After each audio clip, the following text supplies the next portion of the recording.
India's External Affairs Minister Sushma Swaraj began her two-day visit to Bangladesh. This is the second high-profile visit from a senior minister of the Indian government this month. So why deeper ties with Dhaka are essential to New Delhi? Here's more on that.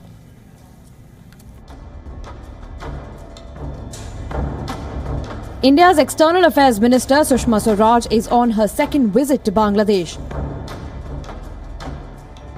Trade and bilateral cooperation is expected to top the agenda of her two-day visit. But on day one, the Rohingya crisis and issue of terrorism was the prime focus in Dhaka. The Rohingya refugee crisis is one of the most pressing issues in both the countries. Tens of thousands of Rohingya refugees from Myanmar have crossed over to Bangladesh to flee the alleged persecution in the state of Rakhine. The Indian government, though, has called for the deportation of Rohingya refugees from the country. Another pressing issue between both countries is a new agreement on water sharing from the Teesta River. Negotiations on this issue have been on since 1983, and Bangladesh wants a higher share of the Teesta waters. Beyond matters of mutual interest, deeper ties with Bangladesh are essential for India to counter China's growing influence in South Asia. Earlier this month, India gave a $4.5 billion line of credit to Bangladesh. This move is being seen as an attempt to counter Beijing's move to make inroads in infrastructure ventures of the country. Bureau Report, WION. Let's broaden this up. Joining us from New Delhi on this broadcast is Shantanu Mukherjee, security analyst. Also joining us is Shamsher Chaudhry, former Bangladesh diplomat. Coming to you first, Ambassador Chaudhry, what's your reading of the remarks that have come in so far from India's External Affairs Minister during that visit, speaking on the Rohingya refugee crisis, also speaking on the issue of terrorism? Well, first of all, I think any visit by the Indian Foreign Minister, of course, is very, very important, given the nature and the history of our bilateral relationship. And this visit, of course, is no exception. What we have heard so far from the meeting the Indian External Affairs Minister has had with the Bangladesh Foreign Minister and then subsequently with the Bangladesh Prime Minister, the issue of the Rohingya refugees who have had to flee their homeland in Myanmar because of the action by the Indian military security force has featured as the prime issue. So this is something very, very expected and understand. What is also heartening here that the Indian Foreign Minister, what we have heard from the media reports and the press conference following the meeting with the Bangladesh Foreign Minister, that the Indian Foreign Minister will categorically emphasize on the importance of the Rohingyas returning to Myanmar.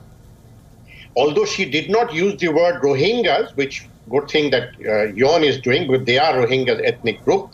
But this is a very clear position that the Indians have taken. However, there's not much mention of the which has triggered this exodus. Now, in Geneva, last month at the United Nations the Human Rights Commission, the Indian ambassador there very categorically linked this current exodus to the actions of the Indian security forces. And this, I think, is a very positive and a realistic position taken by India, especially after the comments by the Indian Prime Minister when he visited Myanmar, where he expressed concern for the Myanmar security issues only, but not mentioning the Rohingya thing. But we see this as a very positive turn, and we hope that it's all the more important and relevant, because only 2 days ago, a spokesman of the Chinese Communist Party, speaking to the media during the session of the CPC Congress, very categorically and clearly came out on the side of Myanmar.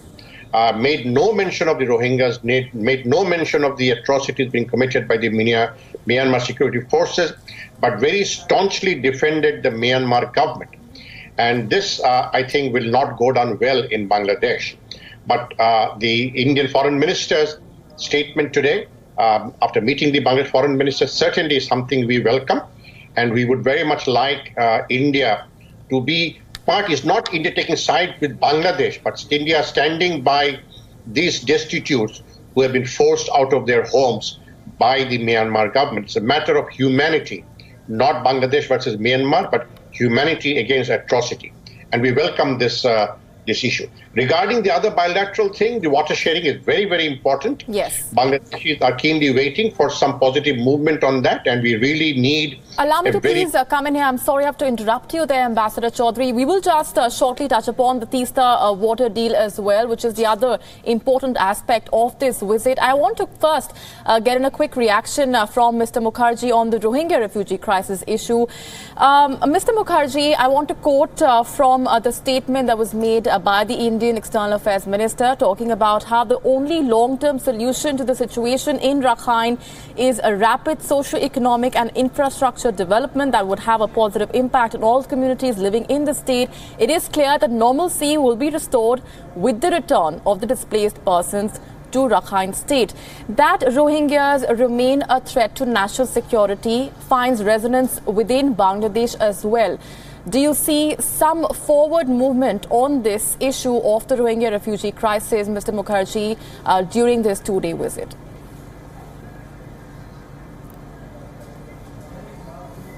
Yeah, we heard Indian External Affairs Minister speaking at the media conference, and she made it very clear that India was on board with Bangladesh in extending all help. As you are aware, India has mounted an operation called Operation Insaniyat, and plane load of relief supplies have already reached the Rohingya refugee camps, which now number, as we speak, to about 6 lakhs, which is quite a number. What is worrying there is the element of security, radicalization, and the chances of violent extremism, as Indian EM also outlined in her talks. And I am not privy to what she talked with the Prime Minister, but that is what, as a security analyst, it is worrisome. Because the number is very large. And there could be many, not all could be radicalized, but many have links with extremist elements. And I would like to flag that. And particularly with our hostile neighbor who has been sponsoring and to radicalize, indoctrinate one section which may pose danger to Bangladesh as well as to India. Right. And if I may also add to this, that there are jihadi groups active in Bangladesh, and since last year, as you know, there had been repeated terror attacks, not very many, but the bakery attacks and the ones followed there, they were very alarming. So there is already an indoctrinated lot which is pro-Al-Qaeda and pro-IS. I can speak on security, so therefore I am commenting more authentically on that. So that is what is worrying. And Madam Sushma Swaraj has highlighted these, not going into these details, but there's a call for caution. And she has used that radicalization word. And we must not forget that this should not be lost sight of. As far as humanitarian assistance, India is giving, it is standing by Bangladesh, and also India has endorsed the former UN Secretary General Kofi Annan's report, where he has recommended infrastructural developments and other assistance in the Rakhine state. And she has supported that, and Bangladesh has also supported that. In essence, therefore, Bangladesh and India are almost on the same page to deal with the refugee crisis, and they want their peaceful return to Myanmar, to Rakhine state, following up with the development things recommended. That's it from me. All right, Ambassador Chaudhry, I do want to now touch upon the Teesta water deal, since you were highlighting that as another sticking point which remains as far as this visit is concerned. Negotiations on the water sharing agreement have been going on for 30 years. Bangladesh has made its point very clear. It wants 50% of the Teesta waters between December and May. India says giving more water to Bangladesh will hamper the country's irrigation needs. Would it be far-fetched to expect any sort of forward movement, given the undercurrents, if I may, that have surrounded the issue for the longest time? Well, yes, of course. But just one point on Dr. Sen's comment on security. Sure. This Rohingya thing has the potential of becoming a security concern of major proportions for Bangladesh, India, and Myanmar. So the importance of their sustainable return to Myanmar is very important. Now, coming back on the Tista issue. See, Tista is one of the 54 rivers we share with India. Except for an agreement on the Ganges, we have no other bilateral agreement with India on any of the other rivers. Now, Bangladesh is a completely river-dependent, irrigation-dependent country for its ecology, for its economy, and for its sociological sustenance. So, I think it is not too much for Bangladesh to expect that there should be very definite and target-oriented, time-framed movement, forward movement on the water sharing issue. This is an issue that touches every Bangladeshi very, very deeply.